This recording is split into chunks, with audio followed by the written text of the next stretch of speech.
not. Okay, so hopefully we've got sound now. I will need to go and... Oh, fuck's sake. Come on. Oh, it's being retarded. Oh, wait. Can I see? Oh, yeah, no, it says that I've got sound. That's cool. Okay. So... Oh no, I'm teeny tiny at the moment because I've got it long ways up because I've been doing recording. But I don't know. Reels, there we go, that's the word, rather than wide ways on. Okay, so yes, it's not Monday, it is Tuesday, but yesterday was bank holiday. So the next couple of weeks are going to be a bit weird with regards to days. I think next week's going to be Tuesday again, and then the week after will probably be Wednesday, maybe Thursday. I'm not sure. So next week I'm at a conference for 3 days, and then the week after I am got to go pick my mum up from the airport. So apologies. And actually, yesterday I had planned to do it yesterday. However, I went out for dinner with my brand new nephew, and obviously his mum and dad. And we ate, and I came back, and I was very, very ill after we ate out. And I literally, so at 5:30 yesterday, I was in bed asleep, just not very well at all. So enough about me, but yes, so I will still be doing the show, but it might just not be on it definitely won't be on Monday for the next couple of weeks. So we are going to discuss, I've got to figure out and remember what it is I wrote. What are we talking about? Okay, so first things first. So we're going to kind of do it in a reverse order. So first things first, women are women. The Supreme Court ruling that should never have happened, right? This whole thing. So I have been speaking out about this whole gender dysmorphia, gender dysphoria, there we go, that's the right word, for over a decade, right? And this whole incessant push for people to be whoever they want, right? Like if you want to be a fireman and you're a lady, that was where it came from, right? Like women can be fire people too. They can be fire people too, but women can't be men. Little girls can't be cats, right? Those things are mental illness, right? Because you are not, and even there was a whole TV show about people marrying cars and gates. Like these people need mental health help. Like those things are not normal. And don't get me wrong, like nobody's normal, I guess, because we're all unique. There is no kind of traditional normal, right? But you can't be an animal if you're a human. You can't be in love with an inanimate object, and if you are, then there's something wrong, right? If you have there's something wrong.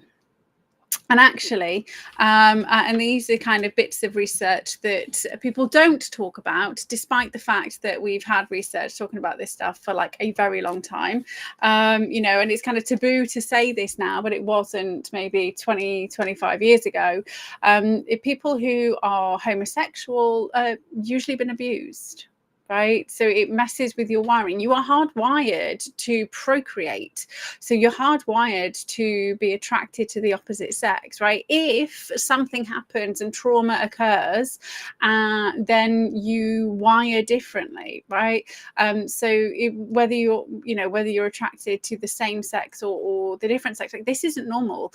And actually, it's quite common in the gay men community that they will be quite open that they were abused, right? And so research has shown, I mean, it doesn't mean that if you're abused you will become a homosexual, but like I have seen lots of research into it, and the vast majority of people who have been abused then go on to form intimate relationships with same-sex like, similarly, people who think they're the wrong gender. So we have to draw a kind of line with regards to what's been going on recently. So recently people have been brainwashed and they've been manipulated and they've had their brains fucked with. So kind of we go from age 25 upwards, right? That's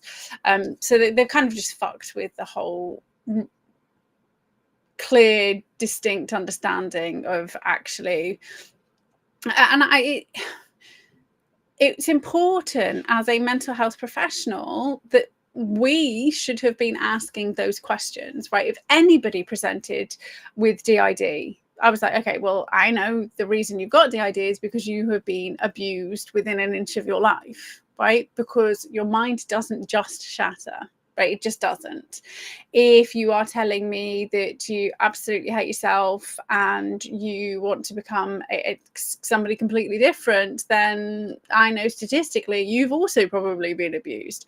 And so rather than me cheering on the fact that you are now completely transforming and running away from who you are, what I should be doing is going, okay, well, we need to do something to help you get over your trauma, but also you should probably be doing something about the person who abused you, right? So the fact that Sir Keir Starmer, the absolute bellend that he is, has now come out saying, you know, it's great that we finally have clarity on what a woman is. Like, I mean, I've been clear what a woman is. I mean, I'm 41. I have known for a very long time that I am a woman and a woman is an adult female. So it's absolutely disgusting that all of a sudden people have clarity on what a woman is. Well, a woman has always been the same thing, right? And I'm not sure whether everybody notices, there was never this kind of hoo-ha over like what a man is, right?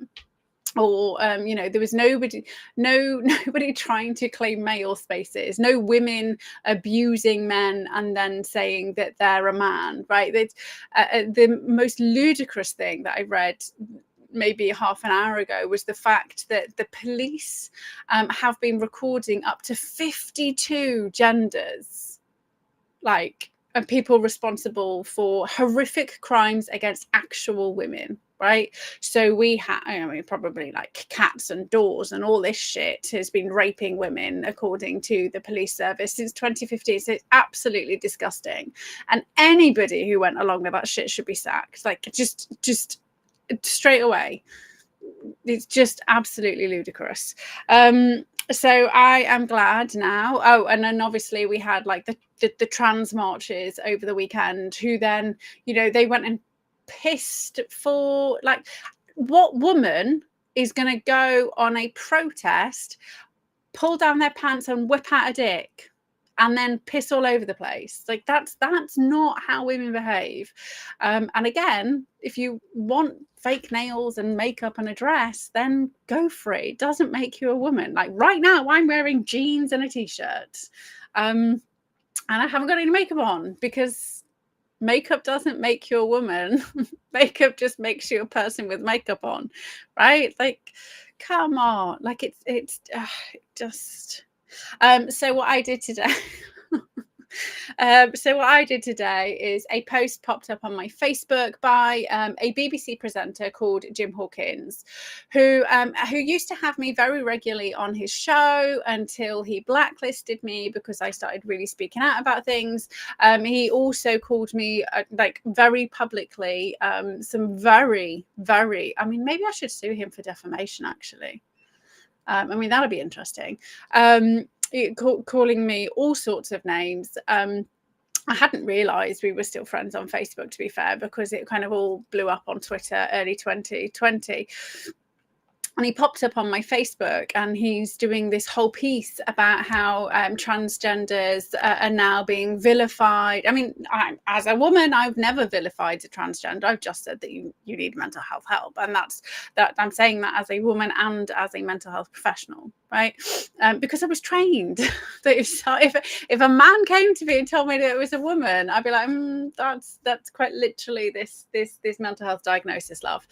I wouldn't celebrate anybody, cutting themselves. I wouldn't celebrate anybody trying to commit suicide. I wouldn't celebrate anybody who is having panic attacks within an inch of their life that they've isolated. Why would I celebrate this other mental illness, right? So this is not me. Nobody's picking on people who are mentally ill. People are very frustrated that 50% of the population's rights and decisions and opportunities were once again being removed for men, right? So we were being disadvantaged again for men, right? And I'm not kind of into the whole patriarchy, like random bullshit. I'm literally saying when it's okay for a man to pretend he's a woman so he can go and so can lawfully go into a female only space and then rape and abuse a female, like that's what's wrong, right? Anyway, so his post popped up, because I have to laugh when there's like protests in Telford, because there's like 12 people. I still have the image in my mind of the Black Lives Matter protest, which was like 10 people in Southwater. And Southwater, for those of you who are not from Telford, is literally like there's a Nando's. There used to be a TGI Fridays, but I think it shut down because not many people went. And there's like 6 chain restaurants. And there used to be a Wilkinson's, and that's got shut down, right? So it's not like it's just funny. It's funny. There was like 10 people there with signs, and kneeling, and like I don't know why I happened to be in Telford that day. I don't know. Maybe I was with my mum for lunch. Who knows? But so that Telford is it's a funny place for them to try and attempt to do these things. Anyway, he was posting how that trans people are now being vilified by women because we had a Supreme Court ruling to say that, no, wait a minute, a woman is a woman. And so I reported his post to Facebook because obviously it was on Facebook. So I reported it for hate speech and being offensive. So anybody who's out there, I think this is what we do, right? We just report them as being offensive, because I am offended by the fact that men continuously are abusing women's opportunities because they have it in their head that being a woman is makeup and dresses and nails. And that, I mean, if you are not offended by that as a woman, like I am so much more than that. Right. And I absolutely adore my partner who is a man. Right. I'm not a man. I wouldn't want to be a man, like at all. We have completely different life experiences, like completely different. I don't know what it's like to be him at all. I don't know what it's like to be another woman either. So anybody who's decided that they don't feel like a man, like, how do you know what a man feels like? Well, it's just you. You are just you. Right, so doing that one first to get out of the way, but just like for fuck's sake, as if we needed Supreme Court, and then obviously Labour attempting to try and overrule it. Yeah, get bent. Absolute cockwombles. So that will lead us nicely onto reform, reverse PsyOp, right? So what's really interesting is how we've got maybe a week left. It'll be Thursday. So polls are always on a Thursday. So a week, a bit over a week before the local elections in some areas. There's no election in Telford. We had one in 23. So what I've noticed in the last maybe week and a half is the fact that now all the mainstream newspapers are reporting a reform landslide, right? So why would they be doing this? Well, they're doing this to stop people going out and voting. Right, because if you are, so reform's base, right, the customer base are the old kind of mostly the old conservative base, and I think lots of Labour people would never vote Conservative, but they are quite happy to vote Reform. So but they will be the people who are working, right? So it'll be the working people who are going to be voting reform. So these are people who are getting up, they're going to work, they've got kids. And so by people being told that reform are going to win a landslide, so the mayoral election is saying that they only need 10% of the vote, right? So these are the mainstream media is very strategically reverse psyoping people into believing, oh, it doesn't matter if I didn't get around to voting because they're going to win in a landslide. Right, this is what's happening right now. I mean, obviously, we keep having, you know, now whoever Lowe is suing bloody Farage, and it's all bullshit anyway. They all need to go to prison, right? So I have not changed my mind on that. Like we're 5 years, and I have been saying, well, actually, 2016 I started saying that all politicians need to go to prison. All of them, and stopped having any faith in any political party for almost 10 years, right? After kind of being involved in actual politics. So spotting the PsyOp is, I mean, just people like, I just despair, how should we say? That's quite a meaty word for a Tuesday evening, but that's how I feel. All the people who are just getting, just believing that this is, you can vote your way out of the shitstorm, but not if you're going to join another political party, right? That's the be all and end all. Because any organization can be corrupted, and can be bought, and can be, you know, taken over. And was Tice good people? No. Is Farage good people? No. Was Rupert Lowe good people? No. Bridgen? No. Like none of these people are good people, right? You don't get to be in the British political landscape unless you are blackmailable, depending on what your blackmail is, right? None of them are good at all, like at all, right? Hands down. Maybe I should say, like, I'll eat my hat if one of them is good, right? They're not. Now, do I think they're all as corrupt as the others? No. Do I think they've all got skeletons? Yes, because if you can't control somebody, then they're no use to you.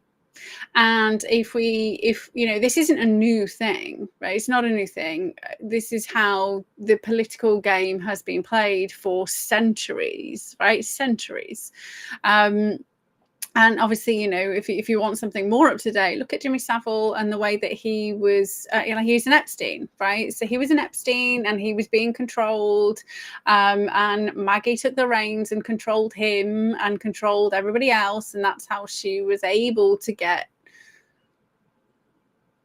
what she got done, right?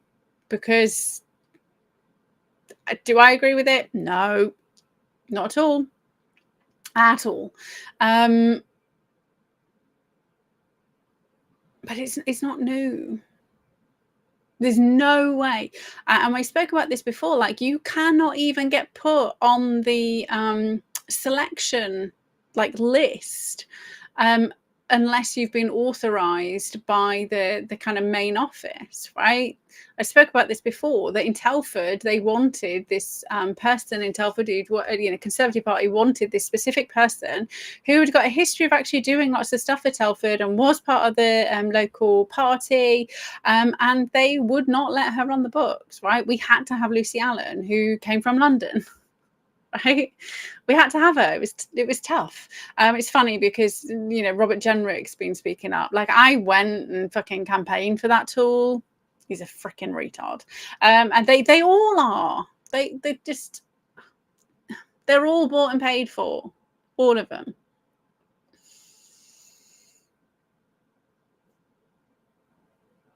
Because you wouldn't have them in office. You just wouldn't. You wouldn't have them in office. And if they were actually free thinking and they just happened to slip through the net because they thought, or maybe I could corrupt them, maybe there was, so Lucy is an example. They kept telling me that she wasn't going to win because it was a Labour stronghold. And I kept telling them, you told me to get her elected. She's going to win. Right. And then nobody in Conservative HQ believed me that she was going to get elected until like 2 weeks before. Right. And then we're like, oh, maybe she will win. I was like, I've literally been telling you for 6 months. Like, I have got hundreds of volunteers. We've mass recruited people. We have like literally leafleted every single place in Telford. They are fed up with Labour in Telford. Like, nobody would believe me. So even then, they kind of like flew Lucy in, even when they didn't think that she was going to take the seat, right? So I'm talking about control, right? So if they genuinely believe, with 100%, I used to get in arguments with the campaign team, because they wouldn't just would not believe me that we were going to win. So they genuinely believed Lucy would not win, and they still didn't let the local candidate do it. Right? They still had to have somebody else who was controllable because Lucy's old money. So the reverse psychology at the moment is now they're just telling you that they've won. Like, reform, oh, you don't need to go out and vote. And do I think you should vote for your local candidate who's a reform person? I mean, it's local elections, so they're more likely to be real people saying that. I was a local parish councillor. The corruption doesn't start when you become an MP. The corruption starts in the parish, right? So these are town councillors. I don't know, you might have town and parish. So the corrupt are already there. So just speaking about Telford, like 3 Shropshire councillors, so not Telford, 3 Shropshire councillors were in prison for doing horrific things to children and being part of caught up in one of the investigations into child trafficking, rape, abuse that was going on in Telford. We had the Liverpool mayor was rolled up for human trafficking and gun smuggling. We have Andy Burnham, who, I mean, he's an MP as well, so I guess. So they're not the good people want to be politicians because they want to change things that are going on. 100%. Good people don't stick because they see the corruption. So people who are in it and have been in it on a while are taking the backhanders. And then obviously because the police are involved, they don't care. Social service are involved, they don't care. The lawyer is involved, the judge is involved, right? So and I don't want to be a Debbie Downer, right? I'm not here to kind of like be like, oh, woe is us, and it's like there's no solution. There are, but you just need to kind of go into things with your eyes open, right? So, and even if you manage to end up with a reform council, right, that doesn't mean you leave them to it.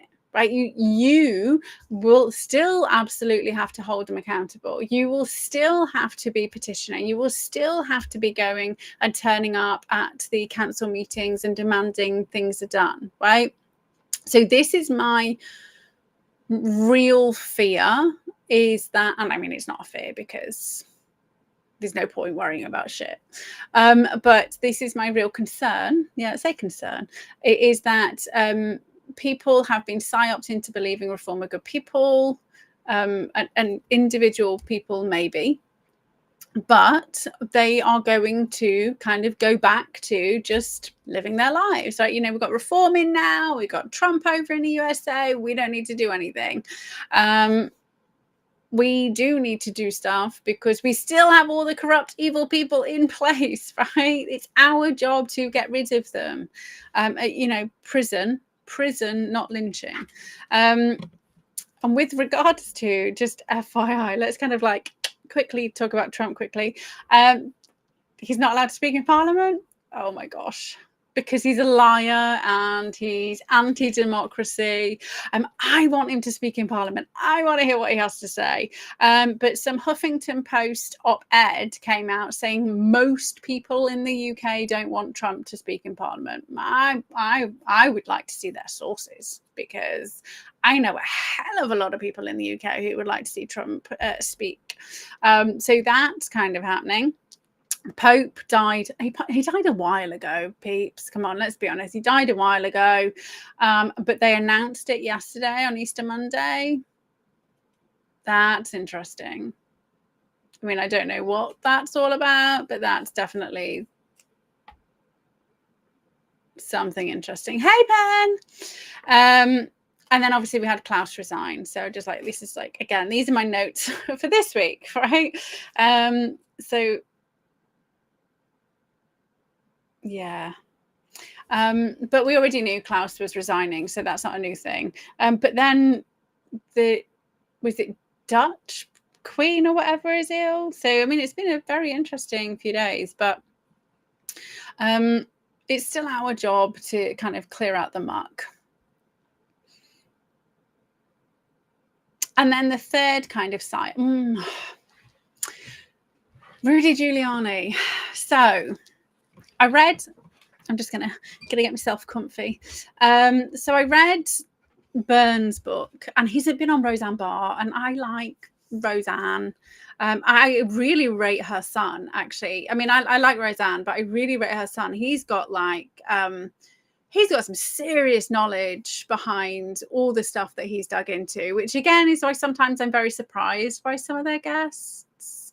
But Byrne was on the show, and I still I can only take so much kind of like bullshit. So I haven't watched it yet. But I will, because I quite like Roseanne's shows.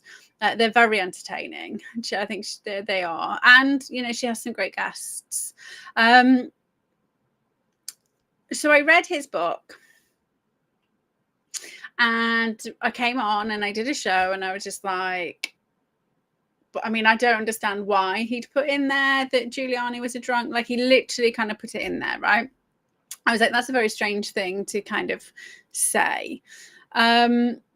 Particularly as I'm pretty sure Giuliani does his show like quite late on. But I'm pretty sure, I mean, whether it's late on because I'm in the UK, I don't know. But so it kind of popped into my head because I've been listening to, I found a new guy.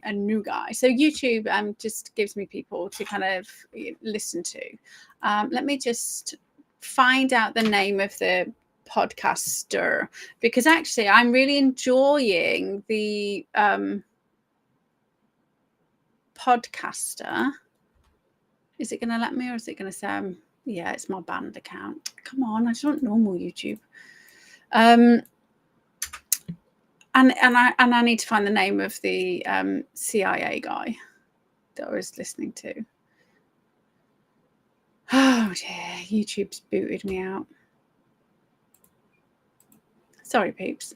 I'm not prepped because I never am. I never am.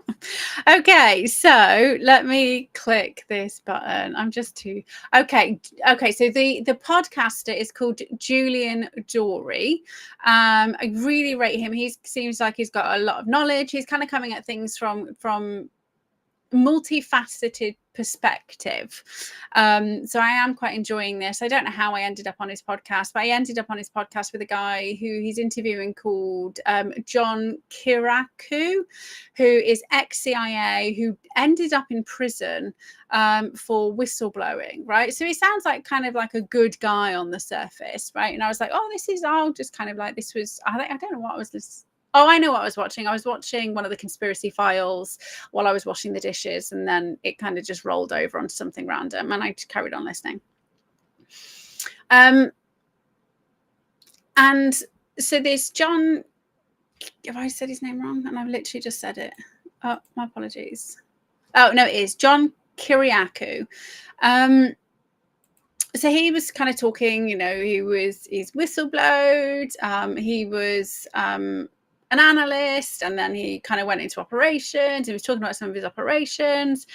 And then he kind of randomly was saying, John Brennan's a good guy. And I was like, did I say what? And I will come back to Giuliani in a second. I was like, that's an interesting standpoint that John Brennan is a good guy. He really rates the Bushes, and I was, really? I'm not sure which side of the fence you're on. I mean, in his latest podcast, he is kind of quite positive about what Trump's doing. So I mean, whether he is an honest, okay, so there's potentially two things. He might be an honest person who was just who never kind of saw all the corruption, because why would you be corrupt in front of an honest person? You're just not going to. Or he's shaping a narrative, right? I don't know which one. So I mean, 9/11 was airplanes, according to him. I mean, I don't know how you can be a CIA analyst and a CIA head of whatever he was the head of if you genuinely believe that there were airplanes on 9/11. Right? He literally comes out. So this podcast was 5 months ago. So he did a recent one, maybe only a few weeks ago, which is what popped up. But the podcast I'm watching right now, where he's talking about 9/11, because there's 3 and they're like 3.5 hours long. He's saying it definitely wasn't a controlled demolition. I was like, there's literally a report saying it was a controlled demolition, and that came out in 2020. So similarly, I shared a talk which has got a ex Secret Service agent who was a lady who I was just like, I really enjoying what she's talking. She's talking about being bulletproof, as in with confidence and stuff. And so I actually went and purchased. I didn't purchase it. I pay Audible. So I got her book on Audible. And I was listening, and she was on the presidential detail. I was like, okay, well, which presidents? Bush and Obama. And I was like, okay. And then she's going into this story about how, the planes hit the World Trade Center, and she was in the World Trade. And I'm just like, but she slipped up, right? She Freudian slipped because she thought there was an electrical fire. That's what she thought. And she kind of, she does this kind of mini interview with her husband at the beginning. And she's kind of talking about the day. And she's like, yeah, well, we all just thought it was like an electrical fire, right? So if I have helicopters going over my house, right? Not just my house, right? not just me. But we have the Donington Army base, I don't know, maybe 1.5 miles that way. And then we've got the RAF base, maybe about 6 miles the other way. So aeroplanes, and Hercules and helicopters. And I don't know why they always fly very low, but they do. So you can hear them, right? You can hear them. That's my point. People who live near airports, I have no idea how they sleep because they can hear them, right? So bearing in mind,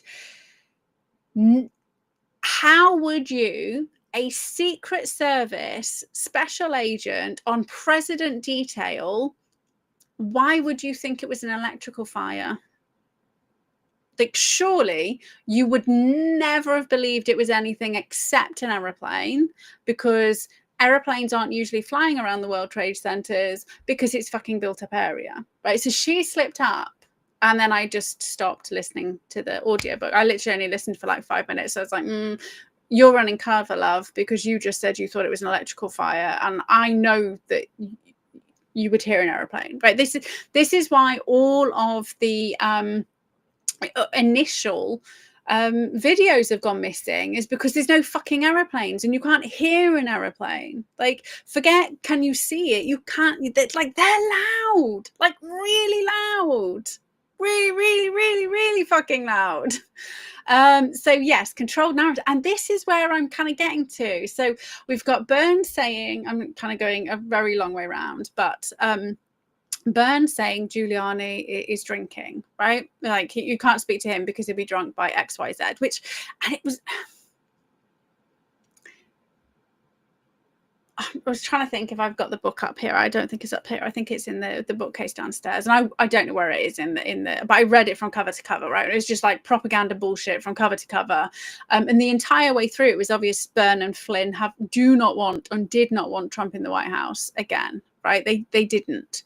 Anyway, so he's talking about Giuliani being drunk. Well, turns out John Kiriakou, my apologies, mate. I'm sorry. He wanted a presidential pardon, right, for going to prison for whistleblowing. And he was trying to speak to Trump in his previous term. I believe it was his previous term. Yeah, I think it was. He was trying to speak to Trump, and everyone says, well, you can't get to Trump. You need to go to Giuliani. And he's like, okay. And so they tried to get to Giuliani, and then somebody said to him, oh, right, well, you and he'd said, oh, we'll meet him in the afternoon. And they said, oh, you can't because he's drunk by 11. Right. So I was just like, wait a minute, this is another person saying Giuliani's, and he may be an alcoholic, right? He may be an alcoholic. But again, he was on the podcast with the ex-mafia boss, a made man. Sorry, he wasn't a boss. I think his dad was a boss. Michael Franzese, who I adore his podcast. Actually, I genuinely adore his podcast. Because I mean, I don't always agree with all the things that he says, but he has an opinion. He has an opinion, and he's quite happy to learn new stuff and then have his opinion changed, right? So Giuliani was on his podcast, and Giuliani wrote the forward. I mean, Giuliani sent him to prison twice, and Giuliani kind of like locked up his dad. Like, so he and then, you know, he now, because Michael Franzese is no longer a mobster, you know, he kind of was talking about how he rates it. And I was just like, okay, well, this is strange. This is strange. Tor was meeting Giuliani in the afternoon, in the evening, but she was meeting him in the evening. So supposedly John Kiriakou went, they went to the meeting, and he turned up, and he broached the subject, you know, well, how do I go about a pardon? And supposedly Giuliani got up and said, oh, I need to go to the toilet. And he like left. And then the guy next to him was like, oh, you don't speak to Giuliani, you speak to me. It's going to cost you $2 million. $2 million for the pardon, right? And then supposedly Giuliani went home. He was trying to get his assistant to suck him off. And on the way back, he'd also admitted that we tried to screw some guy over for $2 million. And it was all over the Washington Times, right? And all over one of those very legit mainstream media sources.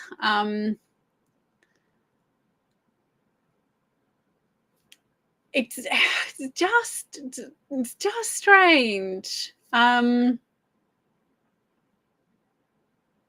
don't know. I mean, are people good people? Who knows, right? I don't know. I've never met the guy. I think it's very interesting that there is a complete Jekyll and Hyde picture, right, of him. Also, supposedly they went to the FBI, right? So this is also why I'm questioning it, right? Okay, so he also, it must have been sorry, he wanted the pardon while Trump was coming out of office. I don't know. I can't remember timelines, but so basically the other thing is that he was saying he went to the FBI because that's like fraud, like that's a felony, right? He went to the FBI and they didn't want to know. But he also went to the FBI about something else, and they didn't want to know unless the only things they wanted to deal with was like J6, right? If it was J6, then they were all in. But other than that, they weren't interested. And the reason why I'm like, okay, but that's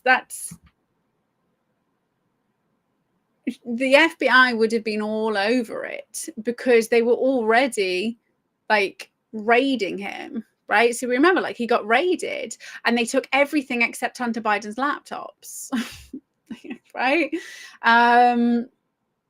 So this story came out around that time, right? So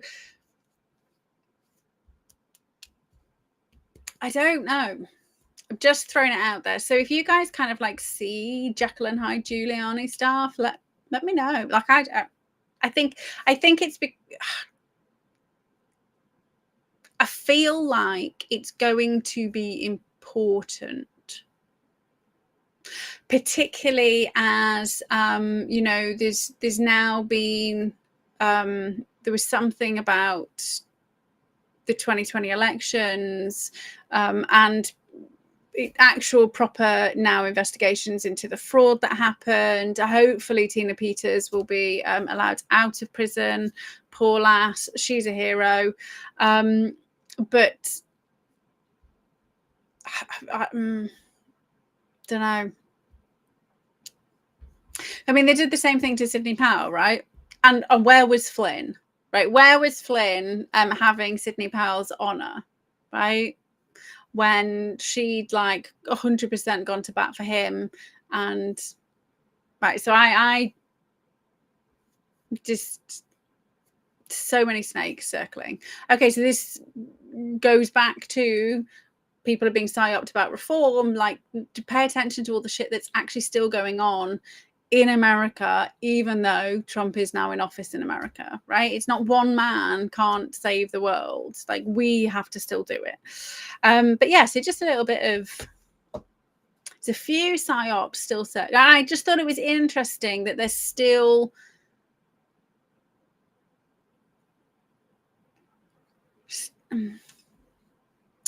still kind of planting the seeds about Giuliani being an alcoholic. So, you know, if you need to discredit someone, right? So if you assassinate somebody's character so that you can discredit them if they're important. So I mean, I don't know. Again, I don't know. So you kind of have to let me know if you've seen him. If you see him out and about and it's like in the afternoon and he's not drunk, let me know. If you see him on a late night podcast and he's not been drinking, let me know. But I mean, I'm sure I watched some of his podcast shows when they first came out, and they were definitely late at night. I mean, he'd had a whiskey in his hand, but he wasn't like fumbling his words. And I've done shows where I've had a glass of wine or a gin because it's been late at night. I don't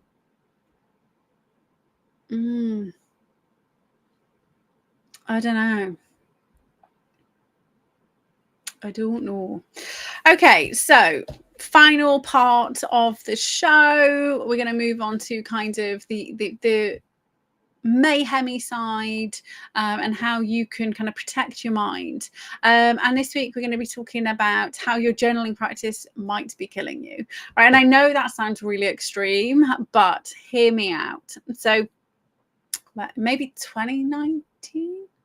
Yeah, maybe kind of like summer 2019. I was working with a young man, like early 20s, who had experienced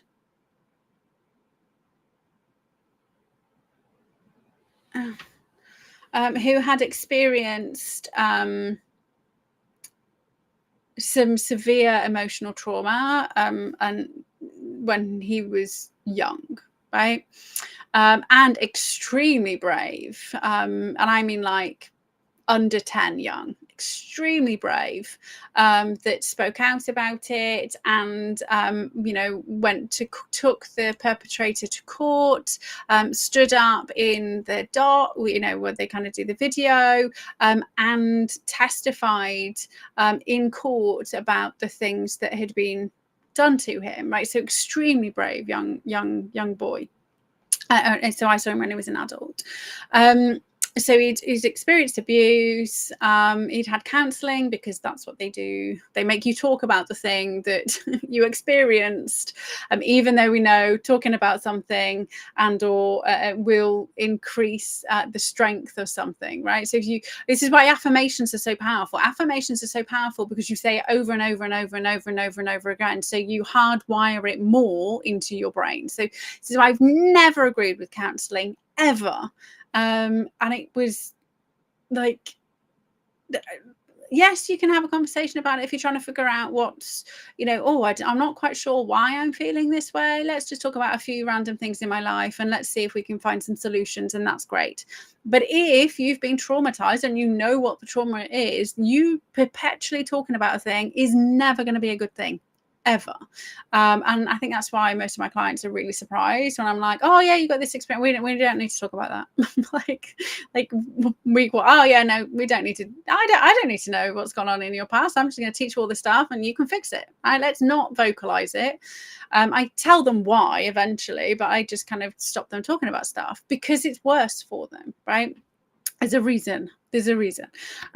So he'd had counselling, which obviously hadn't done anything, but because he was a child, he just kind of brushed it aside and kind of carried on. And it wasn't it was not a direct family member, so it makes it easier if it's it was somebody outside of the direct family.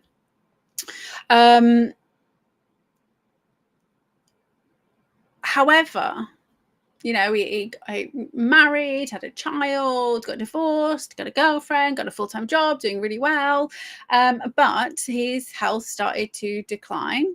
And by the point he reached out to me, he had a clinical psychologist, a psychiatrist, a mental health nurse, and there was a community health nurse, part of a multidisciplinary crisis team, also had the local secure unit on standby. Right, so he had like the speed dials because he was medicated to his freaking eyeballs.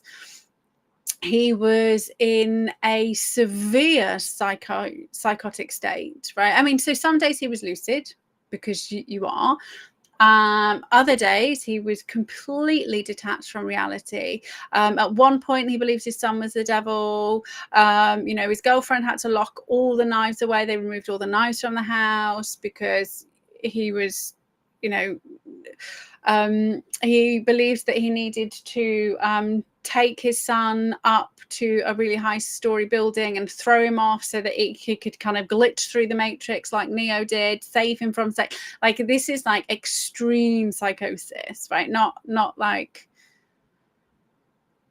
extreme psychosis. And week one I was like, okay, this is that's fine, because everybody's brain's the same. Once we deal with the trauma, these are just all of this is secondary, right? So once we deal with the trauma, show you how to get, remove the trauma, reduce your anxiety, all of those things, all of this will go away and you'll be fine, because that's how it works.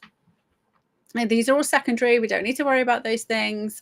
And so then he kind of said to me, he said, well, do you want my journals? And I was like, not really. I was like, well, how many, you say journals, like, what have you been journaling? And he's like, well, every time I have a negative thought, I write it down and I analyze it. And I was just like, they're going, you do what? But he said, well, that's what my clinical psychologist and psychiatrist has said, that when I get these thoughts, I need to write them down, I need to analyze them, I need to track them back, I need to figure out where they came from. And I was just like sat there like the horror look on my face. I was like, okay, well how many journals have you got? And he was like, oh, I've got like bookcases full. I was like, how long have you been doing this? Like 2 or 3 years. I was like, and you've been getting progressively worse. You know, when you're trying to like help somebody recognize that, okay, the thing that you're doing that they're forcing you to do is not helpful in any way, shape, or form at all. Like, it goes completely against all of the research that we know about with regards to neuroplasticity, with regards to how the brain wires. Like, it's just insane. And I was like, and nobody, none of these people thought, oh, this is obviously one of the things that's causing him harm. Nope, they just different medication, up the medication, stick him in a unit for 7 days on lithium, like put his kids on child protection. Like, this is like at what point do the people who are supposed to be have an idea about how the brain works go, I'm pretty sure.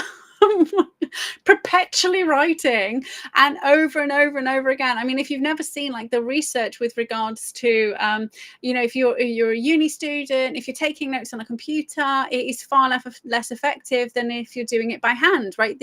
Your brain literally works in a phenomenal way so that you retain information much faster and more effectively, especially with regards to recall if you write it by hand, right? So this is like the most dangerous thing you can ever do, is to perpetually write the shit that you're thinking down and then analyze it within an inch of its life, right? And so I kind of said, well, we're gonna have to burn all that. It's like I mean, obviously, like that's just because me, you know, I don't sugarcoat stuff, and I was like, we need to kind of get rid of that like now, right? You need to like it's quite cold at the minute, it's the winter, you like set fire to it, get rid of it. And he just like went into panic mode. I was like, okay, well, you need to do something where you can't get it. I was like, do you have like a suitcase with like locks on that you can put them in that lock, and you can give your girlfriend the key, right? And then we can freeze the key, you know, like put water in a tub, put the key in the middle, put water in the tub. So basically, while they're in the house, like, I needed him to not be able to get them, because what happens is, once you have a train of thought, you will find other things to back it up, right? So he may be writing something, but then he's got other things that are going to remind him and re-trigger him. It just bonkers. So we came to an agreement that he would like lock them away in the suitcase, and he you know, by the time you know, the key had defrosted, chances are, because obviously we were doing other stuff to help him get well, by the time the key, he wouldn't be kind of in that frame of mind. So there was techniques given to help him out of that need. I mean, by week 3, it was really interesting, because he just sent me an email being like, oh yeah, I burnt it all last week. And I was like, okay, well, I thought we were going to do it together. I thought we just kind of locked it away. And he was like, oh yeah, well, actually, I feel so much better because I haven't been anywhere near it for 3 weeks. I'm like, I know. And his mental health crisis team were, I mean, if I'd have found out their names, like, I would have been campaigning for them to be struck off. Because I'd obviously said to him, like, once I kind of teach you all these techniques and I show you how to use this and show you how to overcome your trauma, all your symptoms will disappear. Once your trauma's dealt with, it's the same as if you have a phobia. Like, if you're afraid of a spider and you learn how to not be afraid of a spider, you're not afraid of spiders anymore. And this is, for some reason, people don't seem to understand this. Once you've dealt with a trauma, it's gone, right? It's not going to come back and cause you any harm again. Like, I don't understand how there's this kind of complete cognitive dissonance with regards to the mental health world, or people. Like, if you've overcome a trauma, that trauma's no longer going to be bothering you. So he got it, because obviously he went from like being psychotic to like actually being able to enjoy life in 3 weeks. It happens quick. It does happen quickly once you start doing the things that you need to do. And we kind of got to week 4 and we did another mental health test, and his symptoms had just like gone from like off the charts to you kind of like level 2. So it was level 4, which is like most extreme, to like level 2 in 4 weeks, right? This is like he'd not had a psychotic episode in 10 days, and the longest he'd kind of gone before then was like maybe 8 hours. So it was complete transformation, right, in 4 weeks. And he had a visit from the mental health crisis team because they were concerned because he hadn't been in touch with them, right? So they kind of like did a welfare check, if you like. And he kind of like opened the door, smiling. And the first thing he was asking is like, well, how quickly can I get rid of this medication? How quickly can I wean off it? Because I said, look, absolutely, if you want to come off the medication, then you need to make sure you speak to them because you need to know the speed at which you can do it without triggering withdrawals, which obviously sent them into a tailspin because like, why would you come off this medication? It's obviously helping. I said, well, not really, because I've been on it and you've been increasing the doses for like 3.5 years, and I've been doing this thing, and actually I've been doing these things, and now I'm feeling really good. I haven't had a psychotic episode. And the psychiatrist said, yes, but what happens when you stop working with Katie? Because if you're not working with Katie, then you're obviously going to get unwell again, so you need to be on a medication. And that flipped him out, right? Just that conversation, like he was in a complete nightmare. And so he kind of, had a conversation. I was like, but I was like, wait a minute. Why do you need to work with me though? And once I've taught you how to do something, like, you don't need me to teach you it again. Like if you've learned to drive a car, you don't then still pay a driving instructor. And he's like, well, they're saying that it won't work forever. And I was like, but that's not brain science. Brain science, it does work. But it literally says, once you rewire your brain, once you form a habit, that habit's that habit, right? Like it just, I don't understand why this is. And neuroplasticity is not new research. It's like from the 80s. It's not new. But obviously, I'm one of the very few people who are like, no, we just do 12 weeks. That's it. It's done. It's your life. You go off. I don't have clients for 30 years like some of my fellow professionals who charge £60 a session every other week for 30 years. I mean, that's disgusting. Okay, so right back to why your journaling practice might be killing you. So he was progressively getting worse, right? And this was, out of all of the things that he was doing, this was 100% the reason why he was becoming worse, right? Because the other stuff he was doing, or the other stuff he'd kind of been taught, he wasn't actually doing because he wasn't in a cognitive space to be using. I mean, I don't even really think they gave him any other techniques. I mean, they were just drugging him, right? Drugging him and having conversations and telling him to analyze stuff and come back and talk about it the week after. I mean, it was just bullshit. So what you should be doing, okay, so this is going on to how you can make sure your journaling practice doesn't kill you. So for a start, I mean, look, if you really want to kind of figure stuff out on paper, absolutely do. Right? If you've got no idea what's going on, right, and you're like, oh my God, I've got this weird thought, where does it come from? And you'll be like, oh, okay. And if you're going to do that, do it like mind mapping, right? So you can actually, mind mapping your thoughts can be really handy.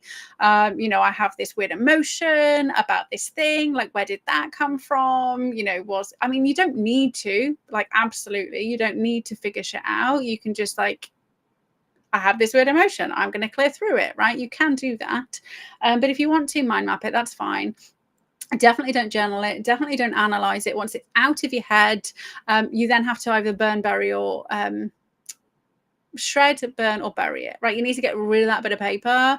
You need to and that's the kind of actual cathartic part of the process. I mean, you kind of like trying to figure it out, and then you need to get rid of it, okay? Because you need to make sure you are then not tempted to reread it. You need to make sure that if you're getting it out, you have to get it out and get it gone.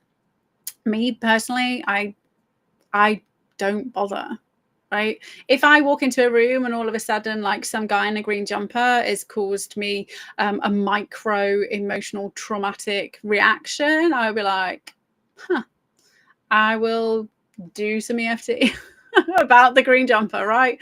Like, why would I need to analyze where it came from? Like, it doesn't matter. I mean, I've been alive 41 years. It could have been any number of things. It could be from a memory that I've repressed. I might not want to know where that thing came from. Like, why would I want to know if that then happened to be something extremely traumatizing that I can just clear through without, I mean, I've survived the event, right? If you are alive now and you've had extreme trauma, you've survived the event. Don't let the memories of it be the thing that kills you, right? And that's what happens when you do lots of negative journaling, right? So what you should be doing every single day, if you are journaling, and I urge you to journal, is you should be cataloging all the positive things that you have in your life, right? And lots of people and lots of my clients were like, I don't have anything positive. And I was like, okay, well, you're alive, right? Let's start there. I'm alive. And yes, I've been in the places where being alive does not feel like a positive thing, but it doesn't matter. You're still here. You're still here. There's still an opportunity to change your life. You have access to water. You've got food in the cupboard. You've got a bed. You have got lighting. You've got a green space outside where you can go and sit. You have got access to pens, papers. You've got a mobile phone. You've got, like, there's like a million things that are good in your life, and we need to make sure that those are the things we're focusing on, right? And this goes right into the way that your prefrontal cortex is wired, and whether you're using the right side or the left side of your prefrontal cortex, and whether you're, with regards to your autonomic nervous system, which side of whether it's your sympathetic or parasympathetic nervous system, which is being triggered, and whether your ACC is working. Like, so there's lots of science behind this, but what you need to be doing, and again, this is why affirmations are so powerful, is because you're perpetually saying something which is good. Now, be really careful, right? Do not, I say do not, you can do whatever you want, it's your life, right? So I would advise against, there we go, because it's not my job to tell anybody what to do, right? I will quite happily tell you what I do. I would quite happily tell you what my clients do to get well, but it's up to you whether you decide you want to do it or not, right?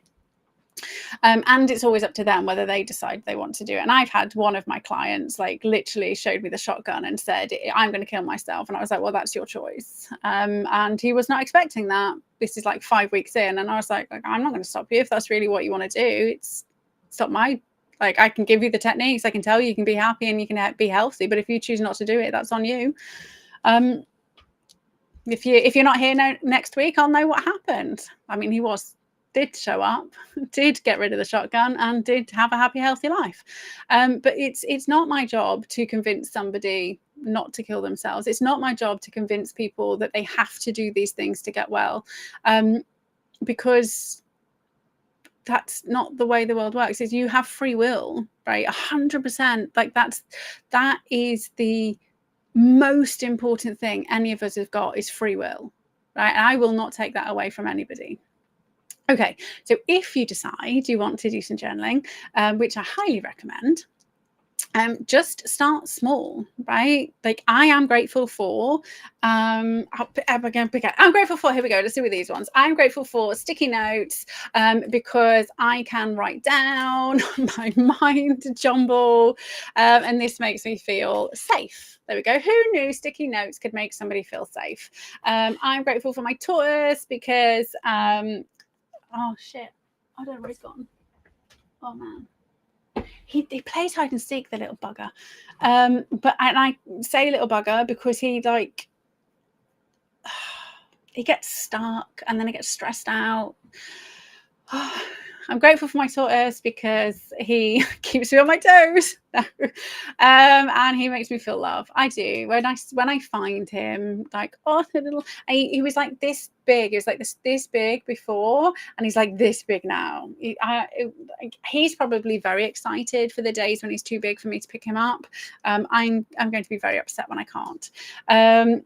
I am grateful for my essential oil roll-on that I made, which is clary sage and wild orange, because it helps keep my hormones in check, and this makes me feel awesome, right? So like anything, like, and with regards to gratitude journaling, you need to do at least 4, right? The research says you need to do at least 4. I recommend doing at least 6, because 6 is if 6 is more than 4, and the more you do, I mean, if you've got time for 9, do 9, and that's our little phrase in the Happiness Hacks Lab. If you've got time for 9, do 9.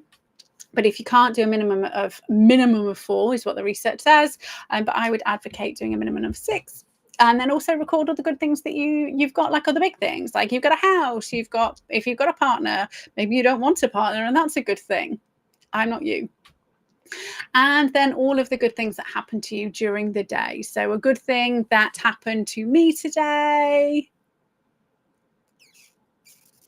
Matt came home and sorted out all the dog food pots. Okay, and that you would be surprised how long that takes. And it used to be me doing it, and now he's doing it, which is a great relief, because it used to just stress me out. I think it used to stress him out as well. We were like, why is there raw meat on the microwave? Oh, I don't know. I don't know how it got there. So it's I'm just I'm a messy cooker, and I'm not even cooking. Okay, so if you want to journal, please make sure you're journaling all of the good stuff. If you feel the need to journal and kind of physically record mental negative stuff, then do so. I would advocate against it, but I understand why people may want to. Just don't keep it around. And then anytime you feel bad, right? So when you've got a journal full of like amazing stuff, anytime you feel like shitty, you just grab your journal and read it. Right, so it will trigger the cascade of positive hormones. Okay, so all hormones are good hormones, just some are unhelpful in certain situations. There we go. So, but depending on what the items are that you have identified that make you feel awesome, so I said, my tortoise makes me feel loved. Well, that will have triggered the release of oxytocin. Right? I didn't have to do anything with the tortoise. I was just remembering the events of the tortoise. Right? It can kind of like reverse PTSD, but not to such an extreme level that I am having like visual hallucinations of the tortoise. So hopefully that was helpful. But so do whatever you need to do to make yourself feel awesome, and that will enable you to just kind of watch the shit show from the side, and be ready to do the work that we all need to do to kind of bring this little mud and water globe back into alignment with where it should be, with everybody feeling awesome. So thank you so much. Like I say, next week I think it'll be Tuesday at 7.